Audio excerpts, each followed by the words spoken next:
Kemudian makna toharoh yang keempat di dalam Al-Quranul Karim adalah membersihkan hati dari berbagai macam penyakitnya.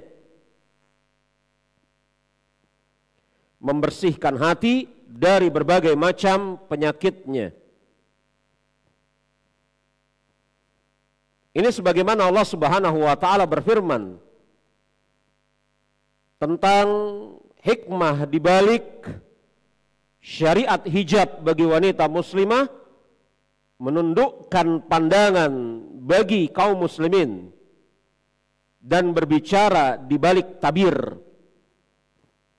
Jadi di dalam surat Al-Ahzab ini, mulai dari ayat yang ke-20-an dan seterusnya, Allah Subhanahu wa taala berbicara tentang syariat hijab bagi wanita muslimah, menundukkan pandangan dan berbicara dari balik tabir, serta tidak boleh kemudian melembut-lembutkan pembicaraan. Kemudian Allah Subhanahu wa taala berfirman di dalam surat Al-Ahzab ayat ke-53, apa alasan di balik itu semua? Zalikum atharu liqulubikum wa qulubihinna. Semua itu, cara yang demikian itu lebih suci bagi hatimu dan bagi hati mereka. Yakni semua itu perintah untuk berhijab bagi wanita muslimah, menundukkan pandangan bagi laki-laki dan atau perempuan, berbicara sesuai dengan kadar kepantasannya, berbicara dari balik hijab. Cara yang demikian itu lebih suci bagi hatimu, wahai wanita muslimah, dan bagi hati-hati mereka, yakni bagi hati-hati laki-laki. Jadi yang dimaksud dari ayat ini adalah cara yang sedemikian itu akan membersihkan hati dari berbagai macam penyakit yang ada dan mungkin menjangkiti hati. Iya. Kemudian yang kelima, makna toharoh yang kelima di dalam Al-Quranul Karim adalah bersuci dari keburukan. Bersuci dari keburukan. Ini sebagaimana Allah Subhanahu wa taala berfirman di dalam surat Ali Imran ayat yang ke-42. Ali Imran ayat yang ke-42. Wa iz qalatil malaikatu ya Maryamu innallaha astafaki wa taharaki wastafaki ala nisa'il alamin. Dan ingatlah ketika malaikat Jibril berkata, hai Maryam, sesungguhnya Allah Subhanahu wa taala telah memilih kamu dan mensucikan kamu dari berbagai macam keburukan. Keburukan-keburukan yang dituduhkan kepadamu. Begitu kata Imam Ibnu Katsir. Jadi orang-orang dari kalangan Bani Israel menuduh Maryam dengan tuduhan yang beraneka ragam. Dan di antara tuduhan mereka yang paling keji adalah Maryam berzina sehingga kemudian melahirkan seorang anak, yakni Isa alaihissalam. Ini tuduhan mereka yang paling keji. Ya, sebagian di antara mereka kalangan Bani Israel menyikapi Nabi Isa alaihissalam itu kalau tidak sikap yang kemudian sangat buruk sekali sampai mencela bahwasanya Isa alaihissalam adalah anak zina. Ya, dan sebagian lagi di antara mereka menyanjung Nabi Isa alaihissalam dengan sanjungan yang buruk sekali sampai menyamakan Nabi Isa sebagai salah satu dari Tuhan yang tiga.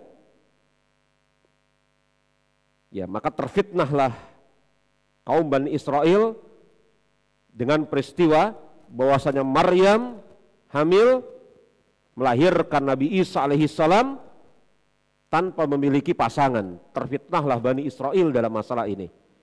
Ada di antara mereka yang menuduh Maryam ya sebagai wanita pezina, Dan ada juga di antara mereka yang kemudian mengatakan bahwasanya sungguh Maryam itu salah satu dari oknum yang 3 dan anaknya salah satu di antara Tuhan. Nauzubillah. Dan Allah Subhanahu wa taala bersihkan, sucikan tuduhan sebagian kaum kepada Maryam yang menuduh dia melakukan keburukan yakni perzinaan dengan mengatakan, hai Maryam, sesungguhnya Allah telah memilih kamu dan mensucikan kamu. Allah Subhanahu wa taala memilih dari sekian banyak wanita bahwasanya Maryamlah yang akan mengandung seorang nabi dan rasul. Dan Maryamlah yang nanti akan mengandung tanpa memiliki pasangan. Jadi ini pilihan Allah Subhanahu wa taala. Allah Subhanahu wa taala memilih kamu dan mensucikan kamu. Allah Subhanahu wa taala sucikan Maryam alaihi salam dari apa? Dari berbagai macam tuduhan yang menuduh Maryam berzina, nauzubillah. Dan kemudian Allah Subhanahu wa taala mengatakan melebihkan kamu atas segala wanita yang ada di muka bumi. Ya. Ini makna kelima, yakni bersuci dari keburukan. Sebagaimana Allah Subhanahu wa taala berfirman di dalam surat Ali Imran ayat yang ke-42. Kemudian jemaah rahimani wa rahimakumullah, yang kita sebut tadi, yakni 5 macam makna bersuci di dalam Al-Quranul Karim, itu saya sarikan dari kitab Mausu'ah Nadratin Naim fi Makarimil Akhlaq Ar-Rasulul Karim. Ini kitab yang bagus sekali, ya, yang menjelaskan tentang akhlak dan adab Nabi kita Nabi Muhammad alaihi salatu wassalam. Ya, ini Mausu'ah Nadratun Naim fi Makarimil Akhlaq Rasulul Karim. Kemudian yang keenam, adapun ditinjau dari tempat toharah, maka tempat toharah itu ada 3. Ditinjau dari tempat toharah itu ada 3. Yang pertama, pakaian. Ya. Yang dibersihkan itu pakaian. Ini sebagaimana diisyaratkan dalam hadis haid yang nanti akan kita baca juga di dalam Umdatul Ahkam ini, insyaallah. Kemudian yang dibersihkan yang kedua adalah toharoh badan. Ya, setiap hadis yang menjelaskan tentang adanya wudu, ya, adanya tayamum, mandi janabah, cara istinja, itu menunjukkan adanya apa? Toharoh badan. Dan yang ketiga, toharoh tempat. Ini sebagaimana hadis Arabi, orang Arab Badui yang langsung masuk ke masjid dan kencing di salah satu pinggirnya. Kemudian Rasulullah mengatakan, siramlah bekas kencingnya dengan setimba air atau dengan seember air. Yakni ini toharoh tempat. Ya. Jadi ditinjau dari tempatnya, toharoh itu ada pada 3 tempat. Ditinjau dari apa? Dari tempatnya. Toharoh itu ada pada 3 tempat. Yakni toharoh pada pakaian, yang pertama, yang kedua toharoh pada badan, dan yang ketiga toharoh pada tempat. Maka kalau kemudian seseorang hendak mengerjakan sholat, dan kita tahu bahwasanya syarat sholat adalah suci, maka dia harus perhatikan kesucian pada 3 keadaan ini. Kesucian pakaian, kesucian badan, dan kesucian tempat dia hendak mengerjakan sholat. Ya, ini sebagaimana ya perkataan ini, toharoh ada pada 3 tempat ini, Sebagaimana dikatakan oleh Syekh Utsaimin rahimahullahu ta'ala dalam Syarhul Mumti. Jadi kita sama-sama mengetahui insyaallah ta'ala bahwasanya seseorang tidak boleh sholat tanpa bersuci. Nah, yang ada di bayangan kita, perkataan seseorang tidak sholat tanpa bersuci itu hanya terarahkan kepada bersuci badan atau bersuci pakaian. Padahal di sana juga harus diperhatikan tentang tempat kesucian kita mengerjakan sholat. Makanya seseorang kan tidak boleh sholat di mana? Di kamar mandi. Seseorang tidak boleh sholat di mabarik ibil, kandang unta. Ya, seseorang tidak boleh sholat di tempat-tempat yang kemudian berat dugaan di sana ada najis. Ini insyaallah ta'ala nanti akan kita bahas. Nah, ini pembahasan kita yang ke-6 dari muqaddimah kitab Thaharah ini. Pembahasan yang ke-7, keutamaan Thaharah. Keutamaan Thaharah disebut di dalam banyak ayat dan di dalam banyak hadis. Ya, keutamaan Thaharah banyak disebut di dalam banyak ayat dan banyak hadis. Saya cukupkan satu ayat dan satu hadis. Kalau kita mau menyebutkan, sungguh sangat banyak sekali ayat, sungguh sangat banyak sekali hadis yang menjelaskan tentang keutamaan Thaharah. Ya, di antara ayatnya adalah surat Al-Baqarah ayat ke-222. Allah Subhanahu wa ta'ala berfirman, "Innallaha yuhibbut tawabin wa yuhibbul mutatahhirin." Sesungguhnya Allah Subhanahu wa ta'ala menyukai orang-orang yang bertaubat dan menyukai orang-orang yang mensucikan diri. Al-Baqarah ayat ke-222. Di dalam ayat ini jelas disebutkan Allah Subhanahu wa ta'ala menyukai, mencintai orang-orang yang bertaubat. Dan Allah Subhanahu wa ta'ala menyukai, mencintai orang-orang yang mensucikan diri. Mensucikan diri di sini, mensucikan apa maksudnya? Apakah dari penyembahan terhadap berhala? Lafaz Thaharah di dalam Al-Baqarah 222 ini dibawa kepada makna Thaharah yang mana? Dari 5 makna Thaharah di dalam Al-Quran. Ini kan pertanyaan lanjutan. Kan tadi telah kita bahas pada faidah yang ke-5 bahwasanya Thaharah di dalam Al-Quran ada 5 maknanya. Begitu ya? Lalu di dalam Al-Baqarah 222, sesungguhnya Allah Subhanahu wa ta'ala menyukai dan mencintai orang-orang yang bersuci. Maka bersuci di sini, Thaharah di sini dibawa kepada makna yang mana dari 5 yang telah disebutkan tadi. Maka kalau kemudian Anda perhatikan awal dari ayat ini, maka ayat ini lafadznya yas'alunaka anil mahid. Mereka bertanya kepadamu tentang darah haid. Maka yang dimaksud menyukai orang-orang yang bersuci, yakni yang dimaksud di sana adalah bersuci badan dari najis dan kotoran. Kan begitu.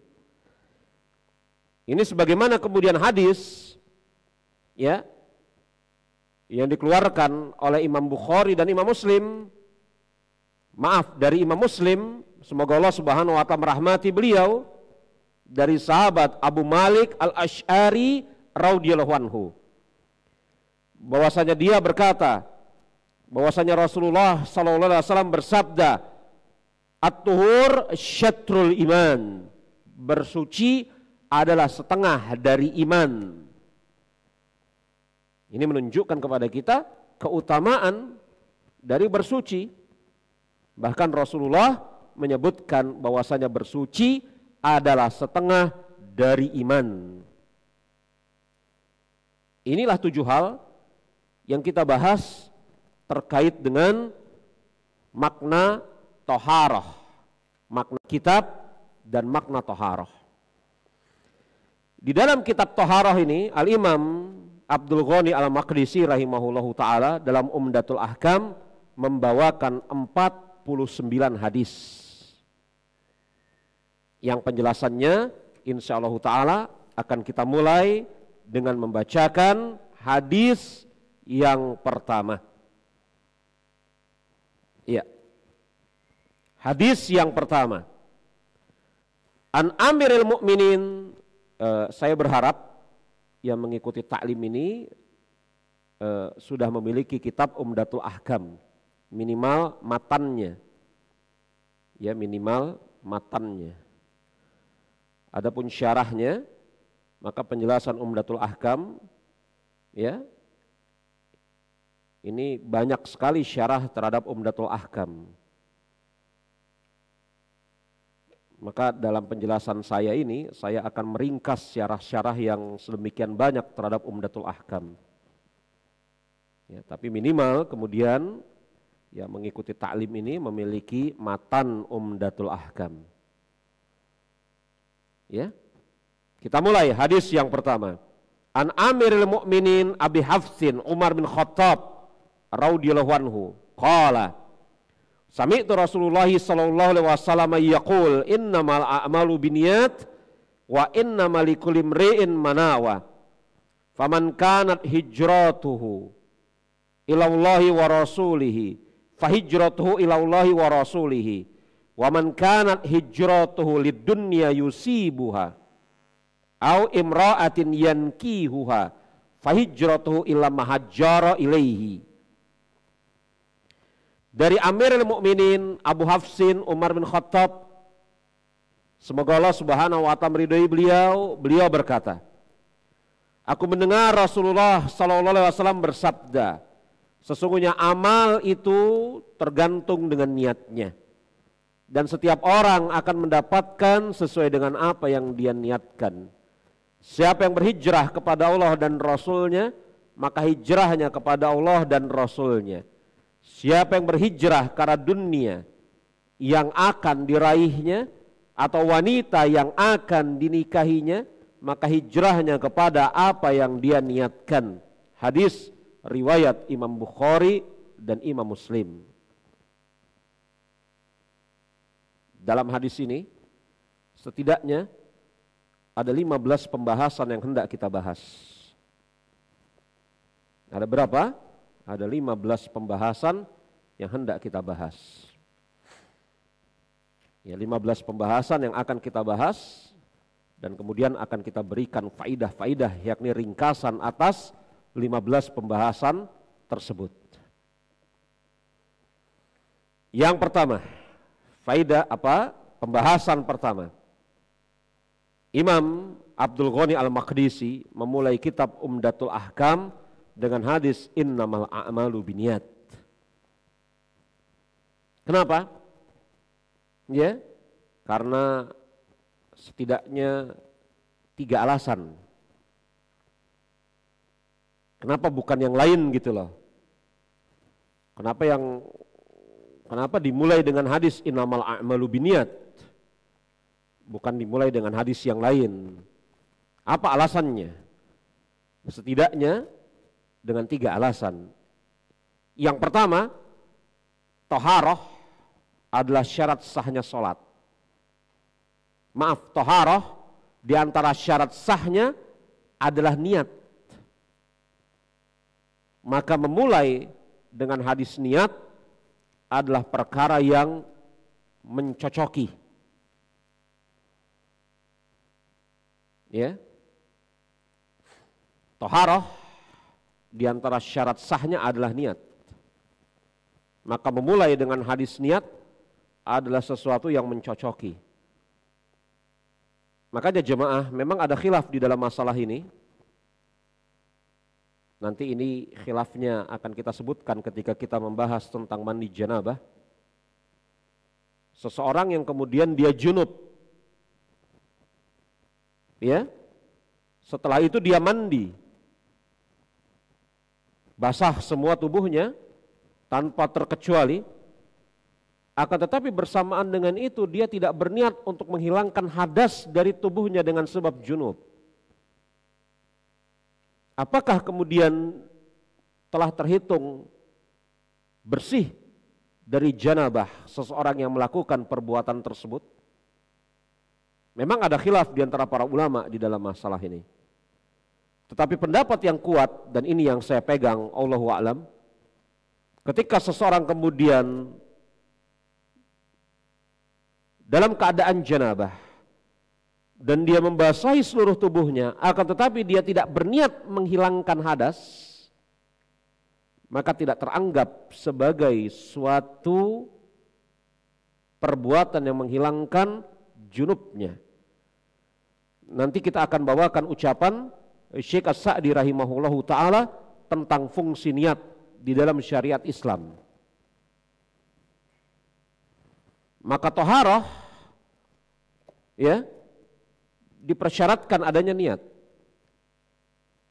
Makanya jemaah rahimani wa rahimakumullah, mungkin wudhu telah menjadi suatu kebiasaan bagi kita, perkara yang lumrah, wudhu. Ya, bagi kita wudhu itu perkara yang lumrah, menjadi suatu kebiasaan. Ya, sehari 5 kali atau bahkan lebih. Tetapi ada sesuatu hal yang kemudian wajib kita cermati di dalam masalah ini. Yakni ketika kita hendak melakukan wudhu, maka wajib kita hadirkan niat di dalam hati kita. Karena wudhu adalah suatu ibadah. Inilah yang kemudian disebutkan oleh para ulama di dalam masalah ini. Ya, toharoh adalah syarat sahnya dengan niat. Makanya ini hikmah mengapa Imam Ibnu Abdul Ghani Al-Maqdisi dalam Umdatul Ahkam membawakan yakni apa? Hadis niat di dalam kitab toharoh secara khusus dan Umdatul Ahkam secara umum. Kemudian alasan yang kedua, mengikuti wejangan nasihat para ulama yang terdahulu. Para ulama yang terdahulu berwasiat, semisal Imam Abdurrahman bin Mahdi rahimahullahu ta'ala. Imam Abdurrahman bin Mahdi rahimahullahu ta'ala, beliau mengatakan, lau sonaftu abwaba ja'altu hadisa Umar fi kulli bab. Andai kata saya menulis bab-bab di dalam pembahasan ilmu, maka saya akan membawakan hadis Umar, yakni hadis innamal a'malu binniyat pada setiap awal bab. Jadi ini wejangan para ulama di dalam apa? Di dalam masalah ini. Ya. Karena kenapa jemaah rahimani wa rahimakumullah, ada hikmah yang lain yang dikatakan oleh Imam Ibnul Qayyim. Kenapa para ulama memulai kitab-kitab mereka dengan menyebutkan hadis Umar bin Khattab innamal a'malu binniyat, agar kemudian juga mengingatkan dirinya agar ikhlas di dalam beramal hanya karena Allah Subhanahu wa taala. Makanya jemaah, kalau kita lihat buku-bukunya tulisan Imam An-Nawawi, maka Imam Nawawi memulai kitab Arba'in An-Nawawiyah, memulai kitab Riyadus Shalihin, memulai kitab Al-Azkar, memulai kitab Al-Majmu' Syarhul Muhazzab dengan hadis innamal a'malu binniyat. Bahkan Imam Bukhari yang kita sama-sama mengetahui bahwasanya Sahih Bukhari adalah kitab yang paling sahih setelah Al-Quranul Karim, Imam Bukhari rahimahullahu ta'ala ya membawakan hadis innamal a'malu binniyat di kesempatan pertama kali kitab Sahih Bukhari. Ini hikmah mengapa kemudian hadis innamal a'malu binniyat disebutkan pertama kali di dalam kitab Umdatul Ahkam. Ini masalah yang pertama. Yang kedua, masalah yang kedua. Hadis ini diriwayatkan oleh Imam Bukhari dan Imam Muslim. Imam Bukhari meriwayatkan hadis ini di 7 tempat dalam kitab sahihnya. Sedangkan Imam Muslim meriwayatkan hadis ini pada 1 tempat di dalam kitab sahihnya. Bukan berarti ulama yang lain tidak meriwayatkan hadis ini. Bahkan hadis ini, hadis innamal a'malu binniyat, adalah salah satu contoh dari sedikit hadis yang hampir diriwayatkan oleh seluruh imam ahli hadis. Ya. Jadi kalau kemudian kita periksa Sunan Abu Daud, ada hadis ini dalam Sunan Abu Daud. Kalau kita periksa hadis ini dalam Sunan Ibnu Majah, At-Tirmizi, An-Nasai, ada hadis ini dalam kitab-kitab mereka. Kalau kita periksa Musnad Imam Ahmad, ada hadis ini di dalam kitab-kitab mereka semua. Maka hadis ini adalah hadis, ya saya ulangi, hadis ini adalah salah satu contoh dari sedikit hadis yang hampir diriwayatkan oleh seluruh imam ahli hadis.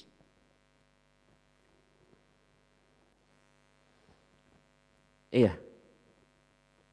Akan tetapi sebagaimana yang telah menjadi kebiasaan mereka, ulama-ulama, apabila hadis tersebut diriwayatkan oleh Imam Bukhari dan Imam Muslim atau salah satu di antara mereka berdua, maka mereka akan mencukupkan diri dengan menyebut diriwayatkan oleh Imam Bukhari dan Imam Muslim, atau diriwayatkan oleh Imam Bukhari, atau diriwayatkan oleh Imam Muslim. Ini salah satu yang telah menjadi kebiasaan ahli hadis. Ya. Dan hadis ini, masalah yang ketiga, diriwayatkan dari sahabat Umar bin Khattab radhiyallahu anhu. Umar bin Khattab radhiyallahu anhu, Umar bin Khattab bin Nufail bin Abdul Uzza bin Rabbah bin Kirat dan seterusnya. Seorang sahabat yang masyhur, Khalifah Rashidah.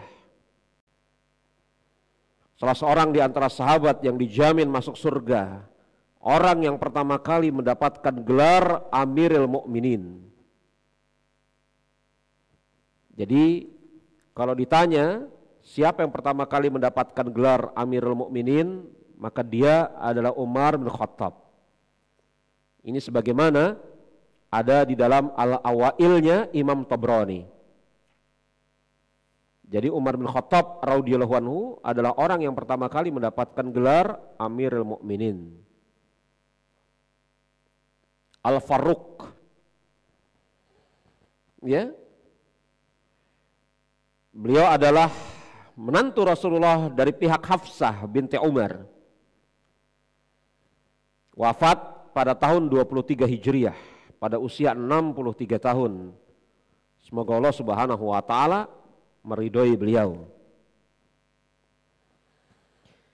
Masalah keempat dari hadis ini tidak hanya diriwayatkan dari sahabat Umar bin Khattab. Walaupun yang paling masyhur memang dari sahabat Umar bin Khattab.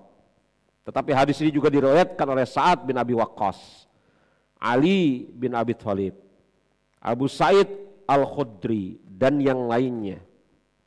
Tercatat tidak kurang dari 28 sahabat yang meriwayatkan hadis ini. Tidak kurang dari 28 sahabat yang meriwayatkan hadis innamal a'malu binniyat. Akan tetapi memang jalur yang paling sahih adalah yang melewati Umar bin Khattab radhiyallahu anhu.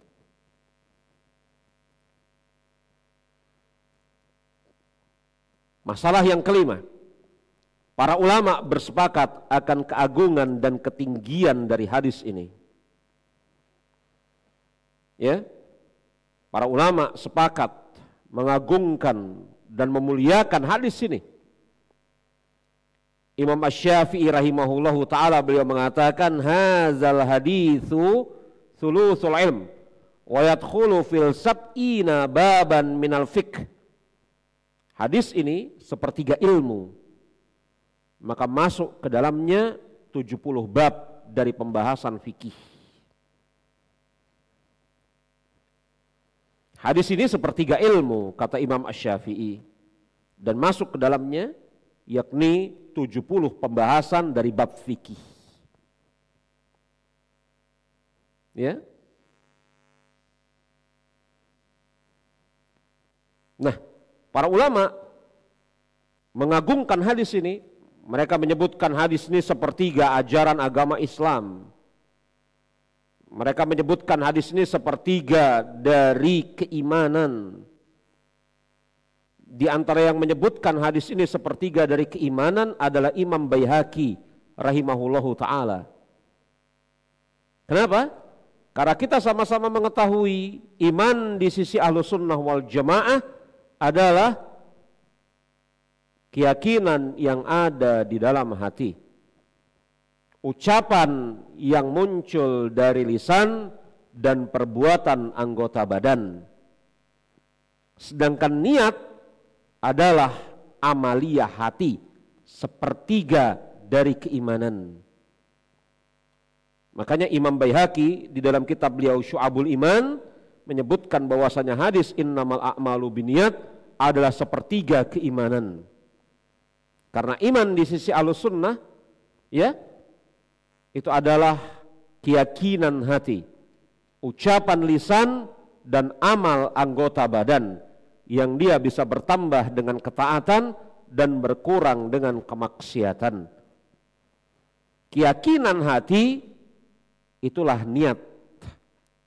Di antara amal hati adalah niat. Ya, Imam Ibnu Uyainah mengatakan hadis ini sepertiga ilmu, sebagaimana ucapan Imam Syafi'i. Karena kenapa? Ya, kenapa hadis ini dikatakan sepertiga ilmu? Imam Ibnu Rajab Al-Hambali rahimahullahu ta'ala mengatakan seorang muslim dia dituntut untuk beramal. Seorang muslim dia dituntut untuk beramal. Dan ketika dia beramal, maka dia harus memilih dan memilah mana amal yang boleh dia kerjakan dan mana amal yang tidak boleh dia kerjakan. Jadi seorang muslim dituntut untuk beramal. Jadi ucapan ini ucapan Imam Ibn Rajab ya dalam Jami'ul Ulum wal Hikam. Seorang muslim dituntut untuk beramal. Dan ketika dia beramal harus kemudian memilih dan memilah mana amal yang boleh dia kerjakan dan mana amal yang tidak boleh dia kerjakan. Yang boleh layak dikerjakan adalah amal-amal yang halal. Amal yang tidak boleh dia kerjakan adalah amal-amal yang berstatus hukum haram. Inilah kandungan hadis innal halal bayyin wa innal harama bayyin. Sesungguhnya halal itu jelas, yang haram itu jelas. Ini sepertiga yang pertama. Dan ketika dia hendak mengerjakan suatu amal, maka dihadapkan kepada dua hal untuk siapa dia beramal. Apakah amalnya karena Allah atau karena selain Allah? Maka dia dihadapkan kepada hadis innamal a'malu binniyat. Ini sepertiga yang kedua. Hadis innamal a'malu binniyat, hadis yang sedang kita bahas ini. Dan ketika dia beramal dihadapkan kepada hal yang kedua dengan cara apa dia beramal. Apakah amalnya mengikuti tuntunan sunnah Rasulullah atau jangan-jangan tidak? Maka dia dihadapkan kepada hadis man ahdatsa fi amrina haza malaysa minhu fahuwa raddun. Hadis Aisyah radhiyallahu anha. Ini sepertiga yang ketiga. Maka seorang muslim dituntut untuk beramal. Maka ketika dia beramal dihadapkan kepada dua perkara. Untuk siapa dia beramal dan beramalnya dengan cara seperti apa. Maka sepertiga itulah satu. Dan banyak ucapan para ulama di dalam membahas hadis ini tentang keutamaannya. Saya cukupkan sampai di situ ya. Setidaknya apa? Kalau kita cermati para ulama ya, ucapan-ucapan mereka yakni apa? Ketika memuliakan hadis ini itu ada banyak sekali. Kemudian masalah yang berikutnya, masalah yang ke-6. Betul ya? Masalah yang ke-6. Masalah yang ke-6. Kita perhatikan sekarang lafadz hadis ini, kata per katanya. Ya, kita baru sekarang masuk kepada lafadz hadis ini. Kata per katanya. Nabi kita Nabi Muhammad alaihi salatu wasallam mengatakan innama itu kata para ulama adalah huruf hasr yang menunjukkan pembatasan. Jadi artinya sesungguhnya, semata-mata, hanyalah. Jadi lafadz innama yaitu kalau di dalam pembelajaran bahasa Arab adalah apa? Huruf hasr yang menunjukkan pembatasan. Yang kalau diartikan semata-mata, hanyalah. Ya. Walaupun kemudian jemaah, kalau kemudian kita lihat di dalam Al-Quran, lafadz innama artinya bukan hanya semata-mata, ya, tetapi juga bisa makna yang lain. Semisal Allah Subhanahu wa taala mensifati Rasulullah dengan mengatakan innama antal munzirun, sesungguhnya engkau wahai Muhammad adalah seseorang pemberi peringatan. Dan kita tahu bahwasanya Rasul tugasnya bukan hanya memberikan peringatan saja, tetapi juga memberikan kabar gembira. Tetapi makna umum dari lafadz innama adalah memberikan yakni pembatasan, hanyalah, semata-mata. Innamal a'malu al-a'mal, amal yakni apa? Amal-amal. Ya. Amal-amal, yakni kalau Anda perhatikan lafadz amal di sana ada alif lam. Innamal a'malu, ada alif lamnya. Yang kata para ulama alif lam di sini maksudnya adalah alif lam istighraqiyah yang bermakna umum. Jadi bukan hanya satu amal tertentu tetapi seluruh amal. Jadi fungsi alif lam di dalam lafadz al-a'mal itu menunjukkan apa? Umum. Alif lam istighraqiyah yang menunjukkan umum. Artinya sesungguhnya setiap amal, ya, baik amal-amal yang disyariatkan dalam syariat secara khusus ataupun amal-amal yang menjadi kebiasaan. Begitu kata para ulama, semisal Syekh Utsaimin rahimahullahu taala ketika menjelaskan makna al-a'mal di sini. Innamal a'malu binniyat. Niat ya, itu artinya kehendak atau keinginan.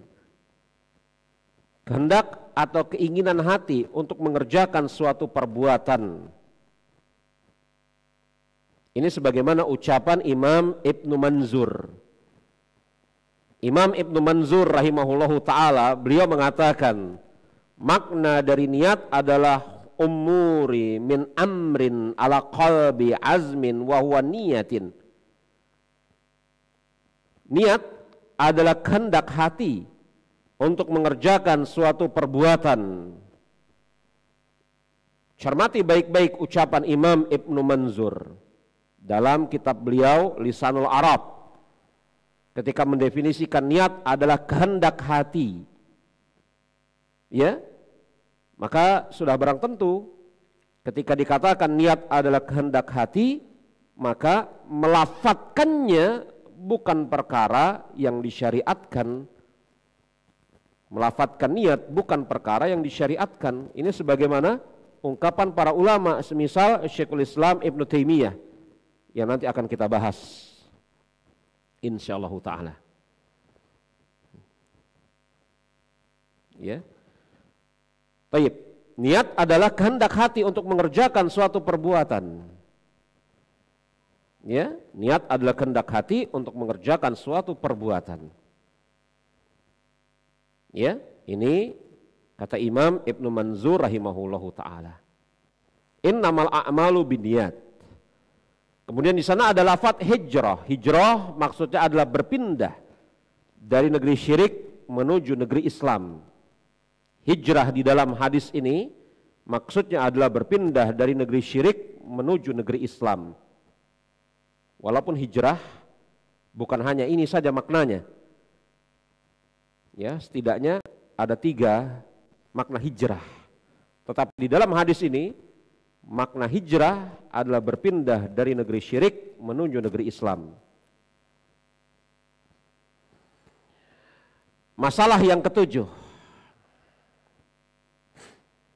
Hadis ini merupakan dalil tentang seutama-utama amal adalah amal hati. Hadis ini merupakan dalil tentang seutama-utama amal adalah amal hati. Ya. Bahkan di atasnya, yakni di atas amal hati berputar seluruh amal anggota tubuh. Makanya tidak salah kalau kemudian Nabi kita Nabi Muhammad alaihi salatu wasallam mengatakan, innal fi jasadil mudghah iza solihat solihal jasadu kulluhu wa iza fasadat fasada jasadu kulluhu ala wahya qalb. Ketahuilah bahwasanya di dalam tubuh itu ada segumpal daging. Apabila bagus daging tersebut, maka akan menjadi bagus seluruh anggota tubuh. Dan apabila buruk segumpal daging tersebut, maka akan menjadi buruk seluruh anggota tubuh. Ketahuilah bahwasanya segumpal daging tersebut adalah al-qalb. Al-qalb ada yang mengartikan jantung, ada yang mengartikan hati. Ya, tetapi kita maklum insyaallah taala apa yang dimaksud dengan al-qalb di sana. Ya, maka ini menunjukkan bahwasanya apa? Hati, kebersihan hati, ketulusan niat di dalam menjalankan ketaatan kepada Allah adalah perkara yang sangat asasi. Makanya Syekh Utsaimin rahimahullahu taala mengatakan dalam kitab beliau At-Tanbihul Afham, ini adalah kitabnya Syekh Utsaimin dalam mensyarah Umdatul Ahkam. Apa kata Syekh Utsaimin rahimahullahu taala? Hadis ini menjelaskan tentang pentingnya niat di dalam melakukan amal, bahwasanya niat poros dari amal soleh serta ganjaran yang akan didapat bersumber dari niat yang benar. Iya. Makanya jemaah, ada suatu hal, ya, ada suatu hal yang kemudian ditanyakan kepada Syekhul Islam Ibnu Taimiyah. Kalau kemudian niat, ya, niat adalah perkara yang asasi, perkara yang utama, bahkan dia, yakni niat tersebut merupakan poros dari seluruh amal soleh. Ada satu hal yang ditanyakan kepada Syekhul Islam Ibnu Taimiyah rahimahullahu ta'ala tentang hadis Rasulullah yang berbunyi niyatul mar'i ablahu min a'malihi.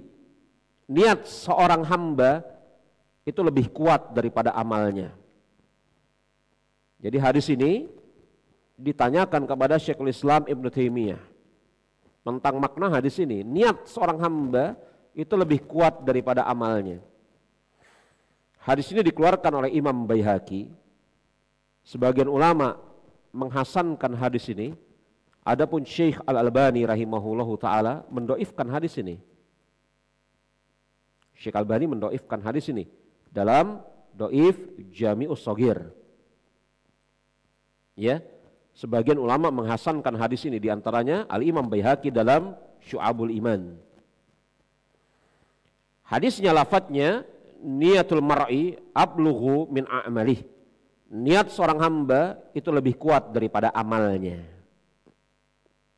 Lalu apa makna hadis ini? Ya, kata Syekhul Islam Ibnu Taimiyah rahimahullahu ta'ala, ini kita ringkas. Ibnu Taimiyah menyebutkan 5 hal ya di dalam menjelaskan makna dari hadis ini. Kita ringkas. Syekhul Islam Ibnu Taimiyah mengatakan bahwasanya makna dari hadis ini andai kata kemudian hadis ini kita terima kandungannya, yakni kita mengikuti pendapat yang menghasankan hadis ini. Ya. Karena sebagaimana kita maklum ya, kalau hadis ini dhaif dan kita mengikuti penghukuman Syekh Albani yang melemahkan hadis ini, maka tidak perlu kita repot-repot kemudian mencari faidah dari hadis ini. Tetapi ternyata di sana ada ulama-ulama lain semisal Imam Baihaqi yang menghasankan hadis ini. Lalu apa yang dimaksud niat seorang hamba lebih kuat daripada amalnya? Apa yang dimaksud dengan sabda Nabi tersebut? Nampaknya Syekhul Islam Ibnu Taimiyah pun menerima hadis ini. Makanya kemudian beliau menjelaskan makna kandungan hadis ini. Beliau mengatakan bahwasanya seseorang ketika dia berniat yang dibarengi usaha untuk mengerjakannya, maka dia akan mendapatkan ganjaran. Seseorang yang berniat dan dibarengi dengan usaha untuk mengerjakannya, maka dia akan mendapatkan ganjaran. Adapun seseorang yang beramal tanpa berniat untuk mendekatkan diri kepada Allah Subhanahu wa taala, dia tidak akan mendapatkan ganjaran. Lihat ini ya. Apa kata Syekhul Islam Ibnu Taimiyah? Ada seseorang yang berniat untuk mengerjakan amal soleh, dan dia berusaha untuk mengerjakan amal soleh tersebut. Dia berusaha untuk apa? Mengerjakan amal soleh tersebut. Maka dia telah mendapatkan ganjaran atas niatnya tersebut. Walaupun bisa jadi ada uzur-uzur tertentu yang menyebabkan dia tidak bisa mengerjakan suatu amal soleh. Iya kan? Tapi dia telah berniat untuk mengerjakan amal soleh.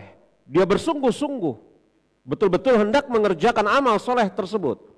Tetapi ada 1-2 hal yang menyebabkan dia tidak mampu mengerjakan amal soleh tersebut. Maka apa kata Ibnu Taimiyah Syekhul Islam? Dia akan diganjar oleh Allah Subhanahu wa taala atas niatnya tersebut. Adapun orang yang beramal dan dia semata-mata beramal tanpa meniatkan dirinya hendak mendekatkan dirinya kepada Allah Subhanahu wa taala, maka dia tidak mendapatkan ganjaran atas amalnya. Makanya Syekhul Islam Ibnu Taimiyah mengatakan fa innahu qad tsabbata bil kitabi wa sunnah wa ittifaqal a'immah ana man amala sholiha bi ghairi ikhlasin lillahi lam yaqbal minhu dzalika. Dan sungguh telah tetap di dalam Al-Qur'an dan As-Sunnah serta kesepakatan para ulama, apabila ada seseorang beramal kebaikan akan tetapi dia tidak berniat ikhlas karena Allah, maka tidak diterima amalnya. Maka ini makna niyatu mar ablughu min a'malih. Lihat. Jadi dari sini bisa kita pahami mengapa dikatakan oleh Syekh Utsaimin rahimahullahu taala bahwasanya niat adalah poros dari amal soleh, dan ganjaran yang akan didapat dari amal soleh tersebut itu tergantung dari niatnya benar atau tidak. Iya. Kemudian jemaah rahimani wa rahimakumullah, masalah yang kedelapan. Masalah yang kedelapan. Berbeda ulama tentang makna innamal a'malu binniyat wa innamal likulli imri'in manawa. Berbeda ulama tentang makna innamal a'malu binniyat wa innamal likulli imri'in manawa. Sesungguhnya amal-amal dengan niat, dan sesungguhnya seseorang akan mendapatkan sesuatu sesuai dengan apa yang dia niatkan.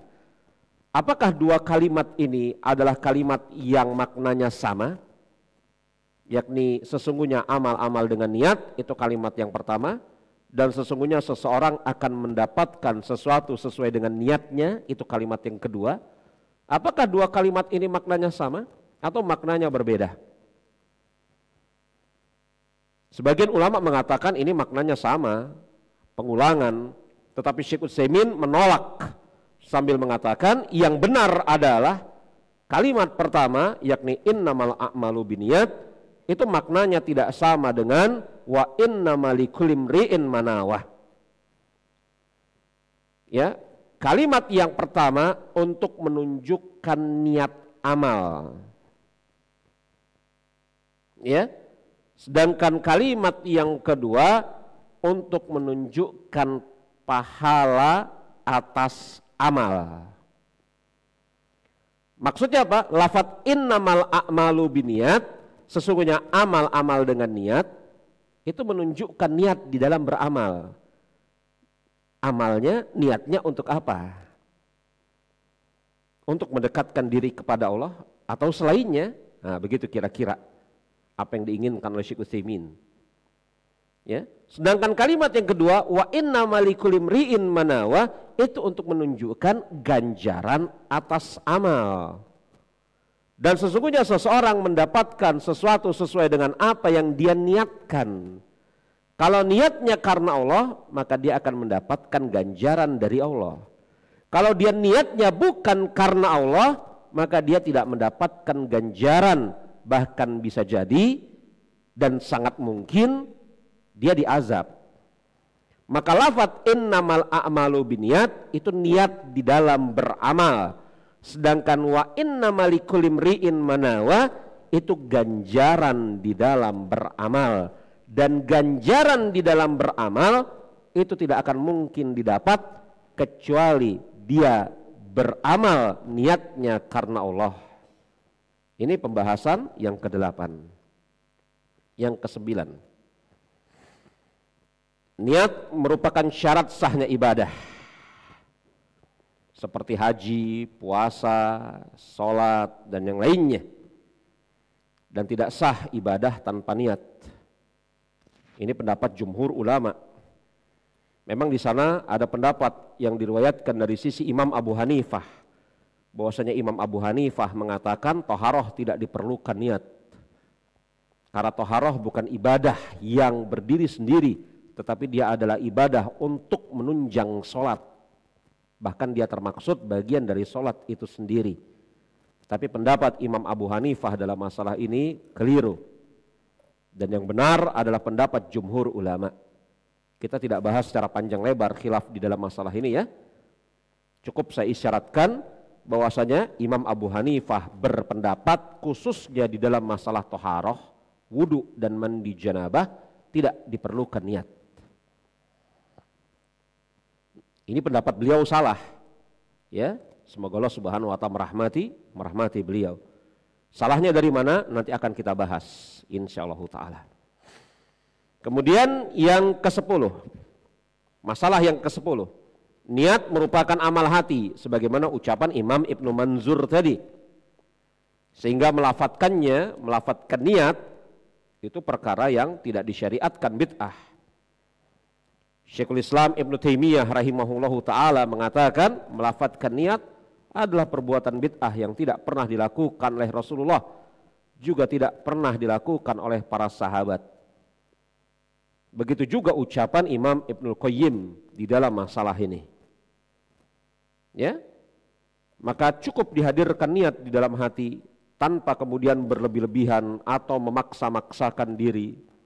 Ini sebagaimana yang disebutkan oleh Syekh Abdullah Al-Bassam dalam Taisir A'lam. Makanya Syekh Abdullah Al-Bassam dalam Taisir A'lam, syarah terhadap Umdatul Ahkam, beliau mengatakan, ya, tempat niat adalah di dalam hati. Ya, tempat niat adalah di dalam hati. Melafadzkannya adalah perkara bid'ah. Dan menghadirkannya sebelum beramal adalah suatu kewajiban tanpa berlebih-lebihan di dalam menghadirkannya. Maksudnya tanpa berlebih-lebihan itu apa? Yakni dia hadirkan di dalam hati, kemudian dia mungkin karang-karang suatu lafadz-lafadz khusus. Ya. Makanya Imam Ibnu Mulakin rahimahullahu ta'ala mendobat niat itu sebenarnya apa? Begini jemaah. Ya, kadang-kadang ada juga yang kemudian mengatakan apa? Niat tidak dilafadzkan secara lisan, tapi kemudian dibisikkan di dalam hati.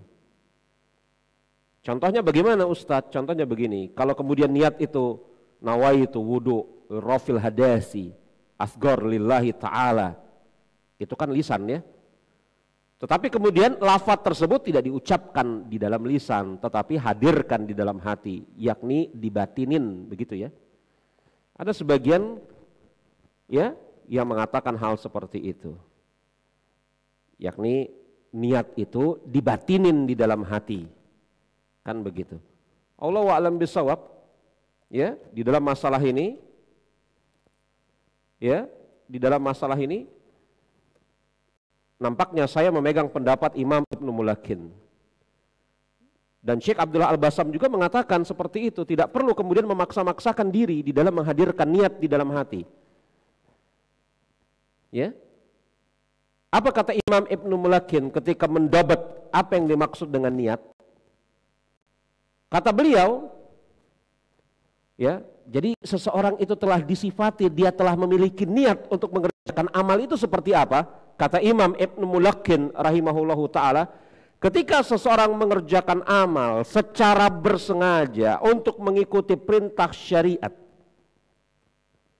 ketika seseorang mengerjakan amal secara bersengaja untuk mengikuti perintah syariat, atau meninggalkan sesuatu perbuatan yang dilarang syariat, maka telah hadirlah niat di dalam diri dia.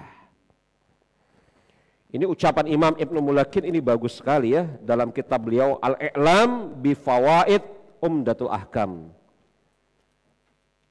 Ya, jadi syarah terhadap Umdatul Ahkam yang paling panjang mungkin, yang paling luas adalah yang ditulis oleh Imam Ibnu Mulakin, yang beliau beri judul Al-I'lam bi Fawaid Umdatul Ahkam. Ya, ini syarah terhadap kitab setipis itu, Umdatul Ahkam, disyarah oleh Imam Ibnu Mulakin hampir 8 jilid tebal-tebal. Jadi kapan seseorang dikatakan telah memiliki niat di dalam beramal? Kata Imam Ibnu Mulakin dalam Al-I'lam bi Fawaid Umdatul Ahkam, jilid yang pertama, halaman 150, ketika dia mengerjakan amal secara bersengaja untuk mengikuti perintah syariat atau meninggalkan suatu perbuatan yang dilarang dalam syariat. Maka ketika seseorang kemudian secara bersengaja berwudu untuk mengikuti perintah Allah Subhanahu wa ta'ala, maka telah hadir niat berwudunya. Ini menurut Imam Ibnu Mulakin. Tidak perlu kemudian diucapkan secara lisan nawaitu wudu al-rafil hadasi asgor lillahi ta'ala, tidak perlu. Dan ini salah kata Syekhul Islam Ibnu Taimiyah dan Imam Ibnu Qayyim. Dan juga tidak perlu kemudian dia bisikkan di dalam hati. Perkataan dibisikkan di dalam hati itu apa ya? Apa namanya? Dibatinin, apa? Insya Allah Anda ngerti ya, dibisikkan di dalam hati apa? Dibatinin, yakni hatinya berbicara. Ngomong di dalam hatinya. Gimana ngomongnya Ustadz? Ya gimana? Kalau saya contohin berarti ucapan lisan lagi ya. Yakni hatinya kemudian mengucapkan nawaitu wudu al-rafil hadasil asghar lillahi ta'ala. Ini tidak perlu. Yang kata Syekh Abdullah Al-Bassam, tanpa berlebih-lebihan di dalam menghadirkannya. Anda periksa Taisir A'lam, syarah terhadap Umdatul Ahkam. Memang saya mengetahui ada sebagian kemudian ahli ilmu, asatizah yang memperbolehkan masalah ini. Yakni apa? Niat jangan dilisankan, tapi hadirkan lafadz niat itu di dalam hati. Tetapi nampaknya saya tidak cocok dengan ini. Ya, ini menukil ucapan Imam Ibnu Mulakin dan Al-Imam dan Syekh Abdullah Al-Bassam rahimahullahu ta'ala. Jadi dabat niat itu apa? Yakni seseorang mengerjakan amal secara bersengaja untuk mengikuti perintah syariat atau meninggalkan suatu perbuatan yang dilarang syariat. Ketika dia hendak mengerjakan amal dan secara bersengaja dan tujuan dia untuk mengikuti perintah syariat, maka telah hadir niat di dalam amal tersebut. Ini dobat yang bagus sekali dari Imam Ibnul Mulakin rahimahullahu ta'ala. Ya. Kemudian faidah atau masalah yang ke-11.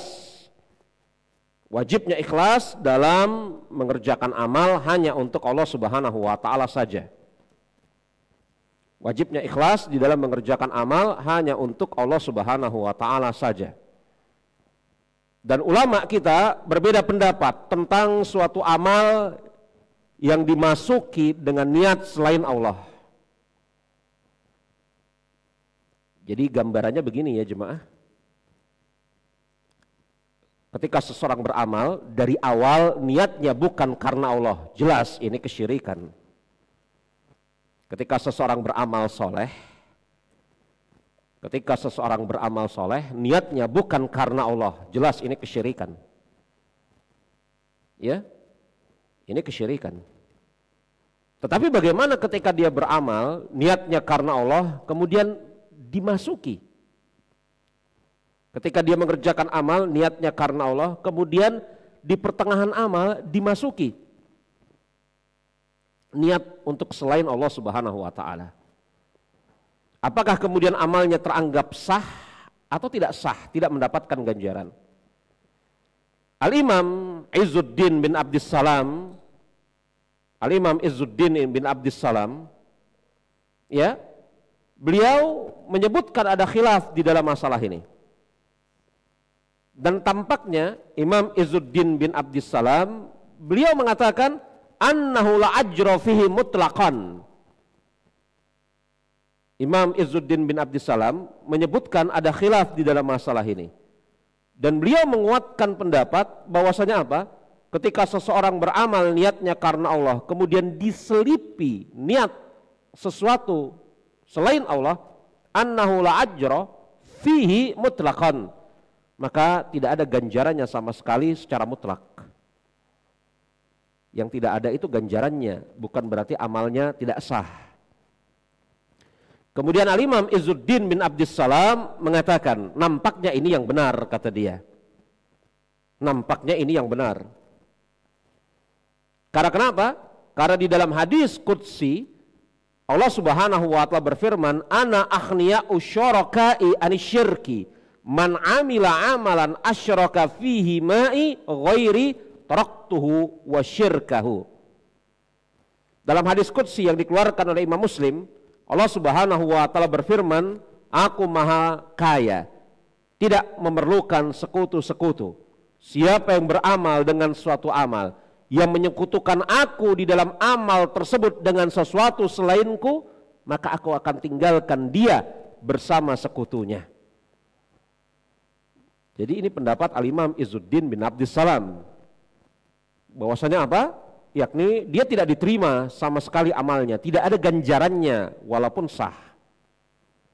Gambarannya gimana jemaah? Misalnya seseorang sholat, niatnya karena Allah, di tengah sholatnya bergeser niatnya untuk sesuatu selain Allah, maka sholatnya tidak ada ganjarannya walaupun kemudian telah sah secara timbangan fikih syariat, tapi ganjarannya tidak ada. Ini pendapat Al-Imam Izzuddin bin Abdissalam. Tapi kemudian Imam Ibn Rajab memerinci perkara ini, dan perincian Imam Ibn Rajab tampaknya bagus sekali. Kalau amal tersebut adalah amal yang tidak bisa dipisahkan antara yang pertama dengan yang berikutnya, semisal sholat, maka dia tidak mendapatkan ganjaran atas sholatnya. selama dia tidak berusaha untuk menghilangkan niat untuk sesuatu selain Allah. Kalau dia tidak berusaha untuk menghilangkan niat sesuatu selain karena Allah, maka dia tidak mendapatkan ganjarannya. Karena amal sholat itu amal yang berkelanjutan. Kalau rakaat pertama ikhlas, rakaat kedua tidak ikhlas, maka rakaat kedua itu lanjutan dari rakaat pertama. Maka sholatnya tidak sah, sholatnya sah tetapi tidak mendapatkan ganjaran. Adapun apabila amalnya adalah amal yang terpisah satu dengan yang kedua, maka kapan disusupi niat sesuatu karena Allah, maka di situ dia tidak mendapatkan ganjaran. Semisal puasa Ramadan, hari pertama dia ikhlas karena Allah, hari kedua tidak ikhlas, maka yang tidak mendapatkan ganjaran pada hari keduanya saja. Adapun hari pertamanya dia mendapatkan ganjaran. Ini apa yang dikuatkan oleh Imam Ibn Rajab Al-Hambali rahimahullahu ta'ala. Ya, kemudian faidah yang ke-12 yakni apa? Masalah yang ke-12, fungsi dari niat. Fungsi dari niat yang pertama untuk membedakan antara satu ibadah dengan ibadah yang lain. Misal seseorang masuk masjid di waktu zuhur, maka dia mengerjakan sholat 2 rakaat. Apa yang dia niatkan sholat 2 rakaat tersebut? Apakah qashar zuhur atau tahiyatul masjid atau qobliyah zuhur? Nah, niat disitulah yang nanti akan membedakan apa yang dia inginkan pada sholat 2 rakaat tersebut. Kemudian yang kedua, membedakan antara ibadah dengan kebiasaan. Nah ini makanya pendapat Imam Abu Hanifah keliru ya. Ketika seseorang kemudian mandi, maka akan terbedakan apakah itu mandi untuk menyegarkan diri atau mandi jenabah. Terbedakannya dengan sebab apa? Dengan sebab niat tadi. Untuk membedakan antara satu ibadah dengan ibadah yang lain, itu fungsi niat yang pertama. Dan fungsi niat yang kedua, untuk membedakan antara ibadah dengan adat kebiasaan. Kemudian masalah yang ke-13, di sini disebutkan hijrah dari negeri syirik ke negeri Islam, dan dia merupakan ibadah yang paling utama. Ya, sampai-sampai Rasul mengatakan, "Faman kanat hijratuhu lillahi wa rasulihi." Siapa yang hijrahnya karena Allah dan Rasulnya, maka dia akan mendapatkan Allah dan Rasulnya, mendapatkan ganjaran dari Allah dan keridhaan Rasulnya. Hijrah dari negeri syirik ke negeri Islam merupakan ibadah yang paling utama. Kemudian dari hadis ini kita mendapatkan pelajaran yang ke-14.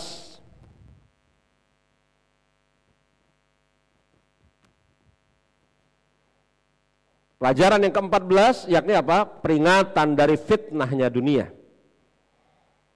Bayangkan ada orang yang berpindah dari satu tempat ke tempat yang lain, hijrah dari satu tempat ke tempat yang lain, tetapi niatnya bukan karena Allah, tetapi karena dunia.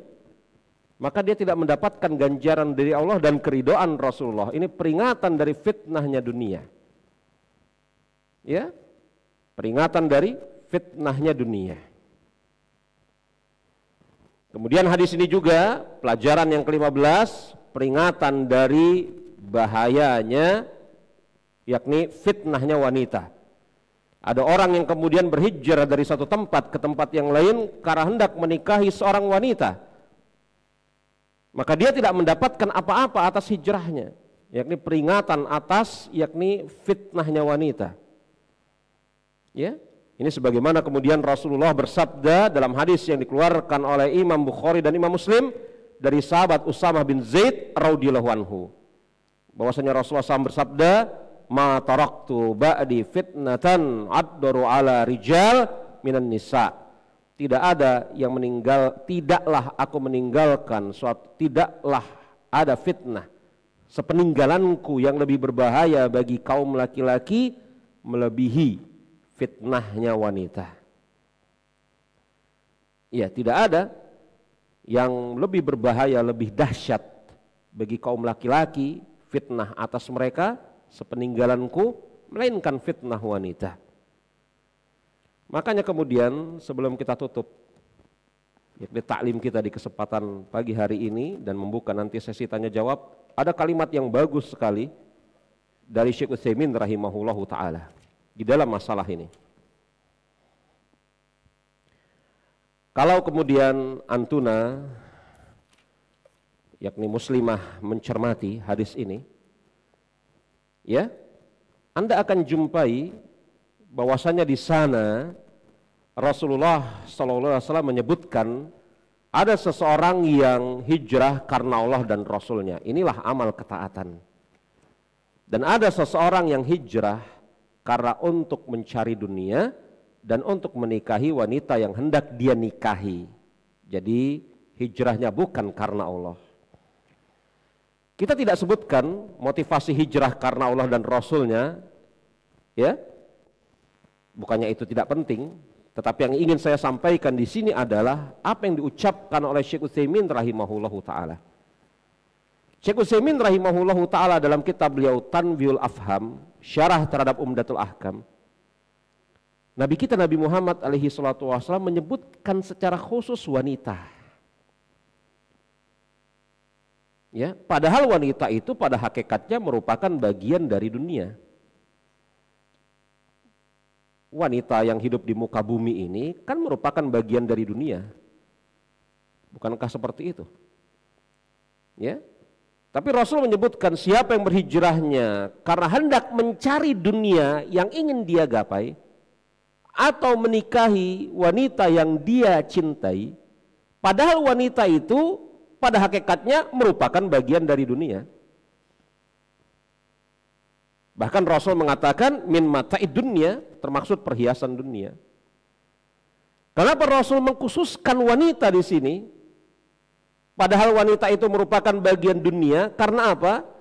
Karena betapa banyak hati-hati manusia, laki-laki maksudnya, yang terikat dan tergantung kepadanya. Betapa banyak hati-hati manusia, laki-laki maksudnya, yang terikat dan tergantung kepadanya. Faka'annaha fi kifatin wasairi mata'id dunya fi kifatin akhar.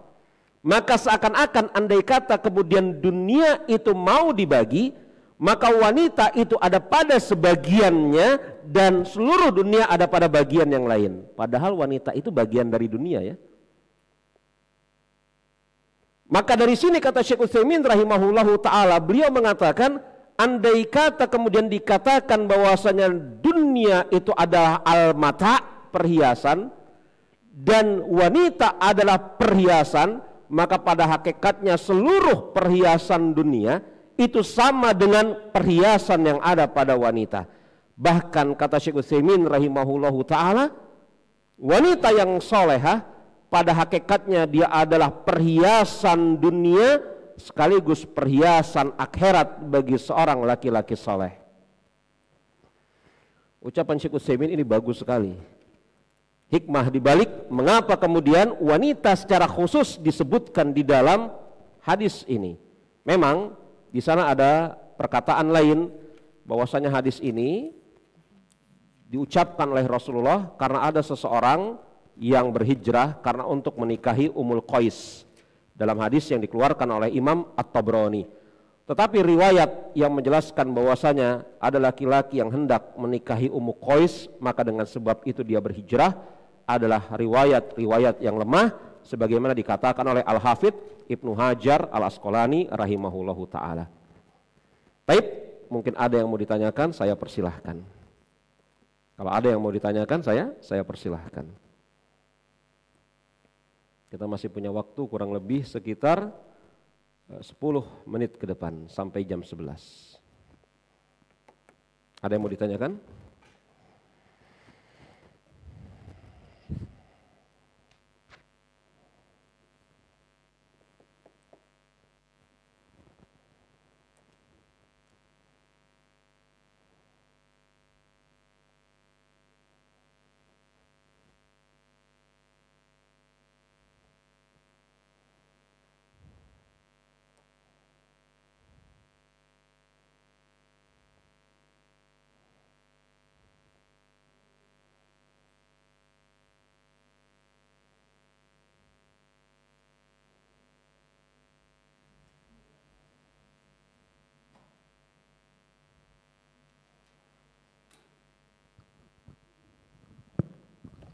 Bismillah. Ini gimana nih tanya jawabnya? Pakai kertas boleh atau langsung Ustadz? Oh iya, fadal. Ya. Langsung. Ustadz, ini berkaitan dengan tempat toharo. Di sini ada tentang tempat toharo itu ada pakaian, badan dan tempat Ustadz. Lalu yang keduanya sudah syah, tapi tempatnya Ustadz. Saya benarkan Bu, objek yang disucikan. Ya. Objek yang disucikan itu ada 3. Yang pertama pakaian, yang kedua adalah badan, yang ketiga tempat. Ya. Baik, objek Ustadz ya. Objek. Nah yang keduanya itu sudah, insya Allah sudah sah. Yang kedua itu apa maksudnya? Yang keduanya pakaian dan badan Ustadz. Kan iya. yang satu pakaian, yang Betul. kedua badan, Betul. yang ketiga tempat Ustadz. Soal tempat ini, ada seorang muslimah bekerja di Taiwan. Tempatnya sholat tidak memenuhi syarat yang itu tadi Ustadz. Tak ada berhalanya, kemudian ada salibnya. Nah dia tapi setiap hari sholat di situ. Karena tidak ada sudut tempat yang dikatakan bersih dan dari najis.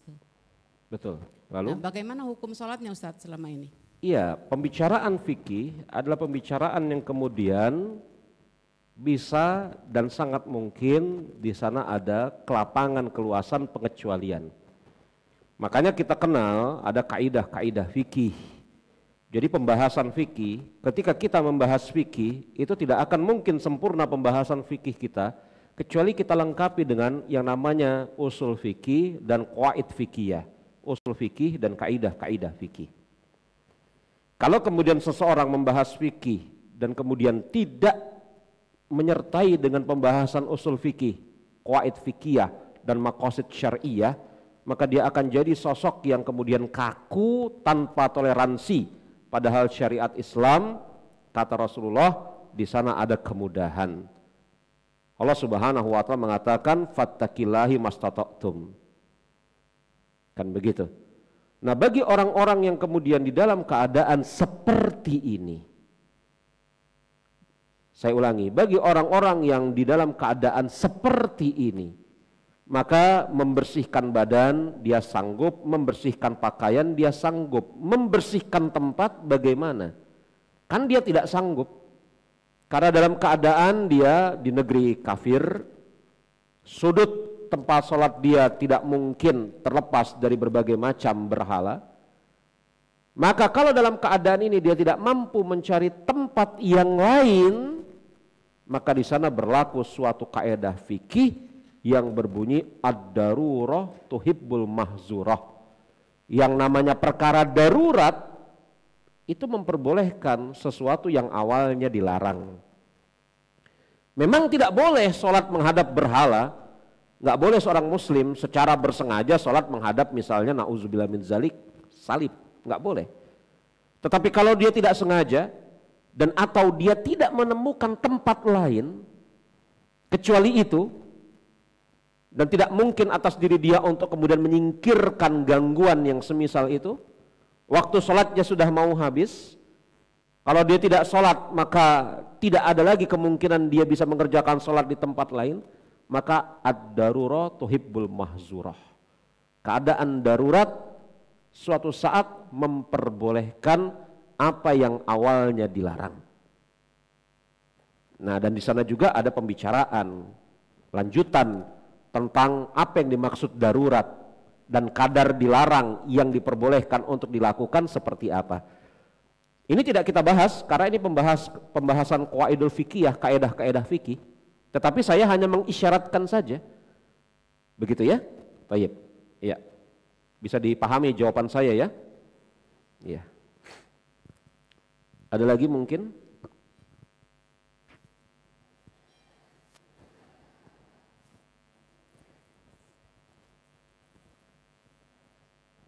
Iya, motor. Ada lagi?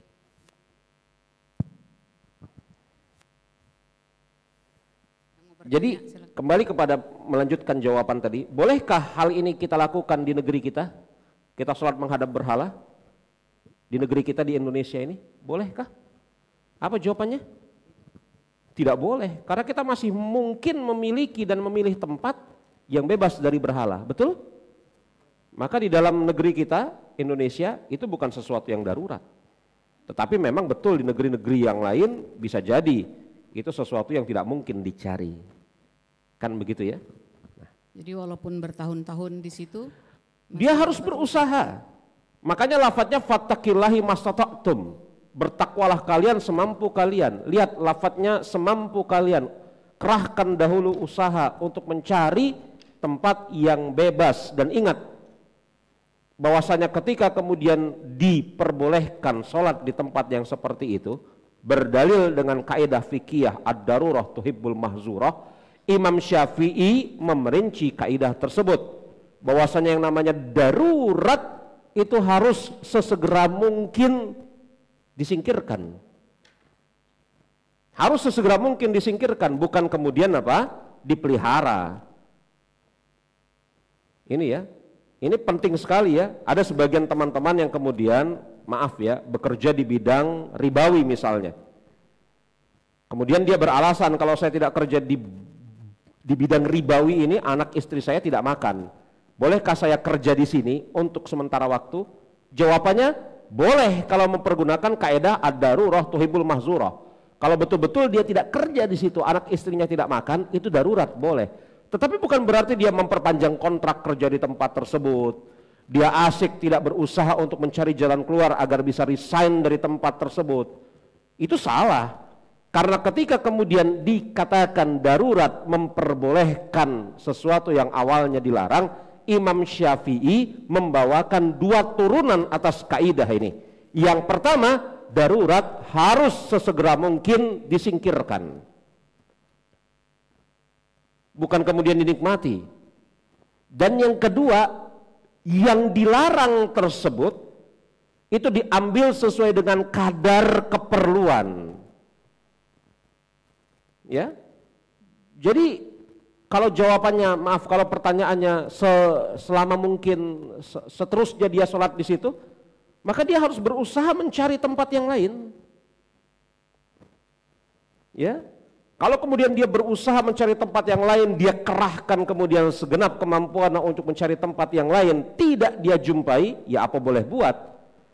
Tapi saya betul-betul percaya orang yang bertakwa kepada Allah, niscaya Allah akan berikan kepadanya jalan keluar. Saya percaya terhadap apa? Terhadap narasi kalimat seperti itu. Orang yang bertakwa kepada Allah dengan sebenar-benarnya takwa, Allah akan berikan jalan keluar dari kesulitan dia.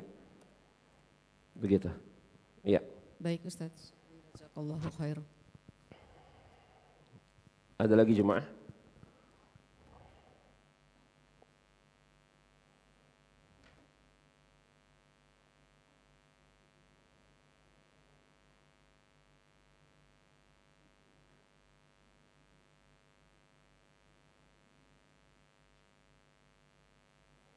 Cukup ibu-ibu? Ya cukup, insya Allah Ustaz. Taib, apabila tidak ada pertanyaan